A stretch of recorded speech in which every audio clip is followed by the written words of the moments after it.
रामपुर नामक गांव में एक छोटा सा परिवार रहता था। उसमें एक शीला नाम की औरत और उसका एक बेटा और एक बेटी थी। पति की अचानक मृत्यु के बाद परिवार का सारा भार शीला पर आ गया था। 2 बच्चों की पढ़ाई लिखाई परवरिश में ही उसका जीवन निकल गया। लेकिन जब उसके बच्चे बड़े हुए तो शीला को एक बड़ा फैसला लेना था। अरे शीला बहन, तुम यहाँ? क्या हुआ? अंदर आओ, सब ठीक तो है ना?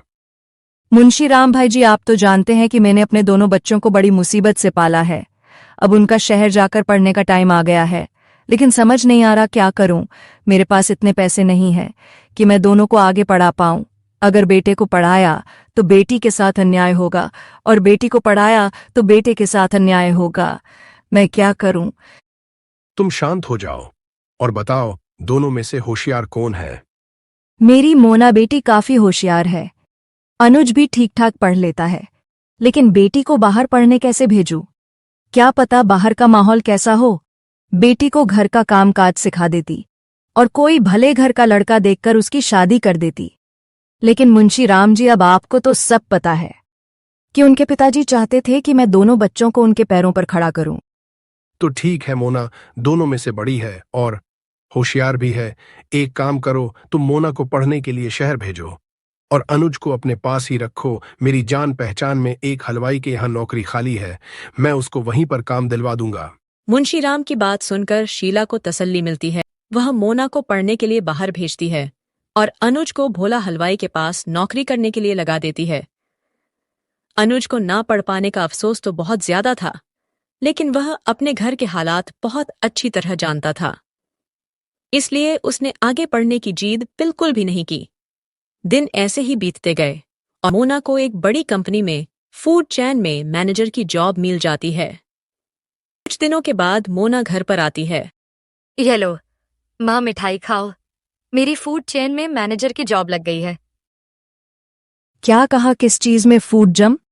अरे माँ, फूड चेन में जब कोई आदमी अपने होटल जगह जगह शहरों में खोल लेता है तो उसको फूड चेन कहते हैं, है ना दीदी? बिल्कुल ठीक कहा अनुज तूने। 5 स्टार रेस्टोरेंट में माँ बहुत अच्छी सैलरी मिलेगी।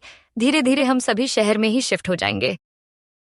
थोड़े दिनों में मोना का प्रमोशन जूनियर से सीनियर पोस्ट पर हो जाता है और वह अनुज और अपनी माँ शीला को शहर ले जाती है। मेरे बॉस डिनर के लिए आ रहे हैं बेटे। जब मैंने उनको बताया कि मैं तुम दोनों को यहाँ ले आई हूँ तो वह बहुत खुश हुए। अरे वाह, बुला ले उन्हें, हम भी तो मिले तेरे बॉस को। माँ, तुम तो बीमार रहती हो तो खाना कौन बनाएगा? आप चिंता मत करो दीदी। जब तुम पढ़ाई करने के लिए शहर गई थी तब मैंने भोला हलवाई के यहाँ बहुत ज्यादा काम सीख लिया है। ऐसा खाना बनाऊंगा, तुम देखना, खाने के साथ सब उंगलियां भी चट कर जाएंगे। एक बात याद रखना, अनुज बोस 5 स्टार रेस्टोरेंट के मालिक हैं। खाना उसी के हिसाब से होना चाहिए। कि बिल्कुल भी चिंता मत कीजिए मोना दीदी, आप बस काम पर ध्यान दें। खाना में इतना स्वादिष्ट बनाऊंगा कि खाना खाते ही आपका डबल प्रमोशन पक्की। यह सब कहते ही सब खिलखिला उठे। अगले दिन अनुज मन लगाकर बहुत सारे व्यंजन बना देता है। दीदी, लगता आपके बॉस आ गए हैं, मैं जाकर दरवाजा खोल देता हूँ। नहीं नहीं अनुज, तू रहने दे। बोस क्या सोचेगे कि कैसे कपड़े पहने हैं। इसके भाई ने, मैं खोलती हूँ दरवाजा। अंदर ही रहना, ज्यादा बाहर निकलने की जरूरत नहीं है। अनुज उदास होकर बिना कुछ कहे अंदर जाकर डाइनिंग टेबल सजाने लगता है। आइए सर, प्लीज बैठिए। वाह मोना, थारा घर तो घना फूदरा है। थारी अम्मा और थारा भाई कहाँ सरास? मैं अभी मिलवाती हूँ सर। माँ बोस आए हैं। नमस्ते भाई साहब, कैसे हैं आप? यहाँ मोना और उसकी माँ और बोस एक दूसरे से बातें कर रहे थे और वहाँ अनुज खाने की तैयारी में लगा हुआ था। थोड़ी देर बाद में सब डाइनिंग टेबल पर खाना खाने आए। डाइनिंग टेबल को सजा हुआ देखकर मोना का बॉस बहुत खुश होता है। एक साइड फोर्क, एक side knife, spoon, tissue, table cloth, सब कुछ एकदम परफेक्ट था। I hope you like the food sir. It's amazing. किसने बनाया है? वो सर। जी, मेरे बेटे अनुज ने। अरे मोना, अनुज घर पर ही है और तुमने मुझे बताया भी नहीं, और ना ही अब तक मुझे मिलवाया उससे। वह सर खाना बनाने में बिजी था, नहीं इसीलिए। अनुज बेटा, अनुज इधर तो आओ जरा। अनुज हिचकिचाता हुआ बाहर चला आता है। वाह बेटा, घना चोखा खाना बनाया है। थाने तो कहीं से कुकिंग का कोर्स किया है क्या? नहीं नहीं सर, ये तो हमारे गांव में यहाँ एक छोटे से हलवाई के पास नौकर था, इसलिए थोड़ा वो बहुत बना लेता है। अपनी बहन के मुंह से यह सब सुनकर अनुज फिर से दुखी हो जाता है। जाने से पहले मोना के बॉस अनुज को एक ऑफर देते हैं। खाना खाकर मजा आ गया ना, ही बस खाना टेबल एडिकेस का भी पूरा ध्यान रखा था अनुज ने। शीला जी, अगर आप बुरा ना माने तो एक बात कहना चाहूंगा। आपका बेटा बहुत टैलेंटेड है। हमें एक नए सैफ की जरूरत है। क्या अनुज वहां हेड सैफ की नौकरी करना पसंद करेगा? हिमगर सर, अनुज में इसमें कोई फॉर्मल डिग्री नहीं ली है, ये तो बस थोड़ा बेहोद कर लेता है। थारी टेंशन नहीं है मोना महारे को, बस स्वाद एक नंबर चाहिए। और कुछ नहीं अनुज, तुम कल मोना के साथ ऑफिस आ जाना और वहीं पर एक डिश बनाकर खिला देना। ये सुनकर अनुज तो बहुत खुश हो जाता है, मगर मोना को यह बात बिल्कुल पसंद नहीं आती। अगले दिन अनुज रेस्टोरेंट पहुंचकर अपनी डिश बनाने लगता है। ये लीजिए sir, dal baati churma with Italian twist. वाह वाह, खूब, बहुत बढ़िया डिश है। इसमें जो पुदीने का फ्लेवर है, आहा हा। आपको अच्छी लगी सर? क्या मैं चख सकती हूँ? अरे क्या, ये तो बहुत अच्छी है।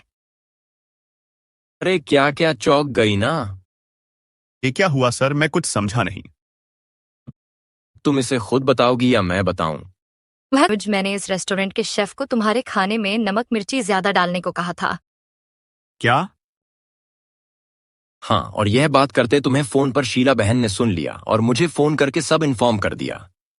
इससे पहले कि वह सैफ कुछ कर पाता, मैंने उसे फायर कर दिया। मगर मोना दीदी, ऐसा क्यों?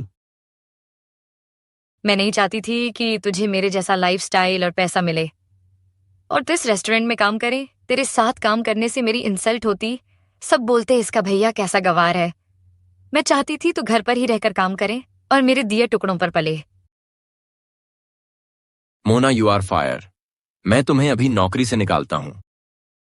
ऐसा मत कीजिए सर, मेरी बहन दिल की बुरी नहीं है, आप उसे नौकरी से मत निकालिए। देखा मोना, तूने क्या कुछ नहीं किया और फिर भी अनुज थारे से कितना प्यार करें। सथारी माँ ने लड़की और लड़के में बिना भेदभाव समझे थारे को शहर पढ़ने के लिए भेजा ताकि तू थारे परिवार को तरक्की करवा सके, लेकिन तू तो थारे भाई को ही नीचा दिखाने पर लग गई। कौन बहन अपने छोटे भाई के साथ ऐसा करती है? मुझे माफ कर दो अनुज भाई, मैंने जाने अनजाने में बहुत बड़ी गलती कर दी। अब मेरी आंख खुल गई है, अब मैं कभी ऐसा नहीं करूंगी। हम दोनों मिलकर काम करेंगे और माँ के सभी सपने पूरे करेंगे। और सर प्लीज, आप पर मुझे माफ कर दीजिए और मुझे एक और मौका दीजिए। अब सब ठीक हो गया था। मोना को भी अपनी जॉब दोबारा मिल गई और अनु रेस्टोरेंट में हेड शेफ की नौकरी मिल गई। सब मिलजुल कर खुश रहने लगे।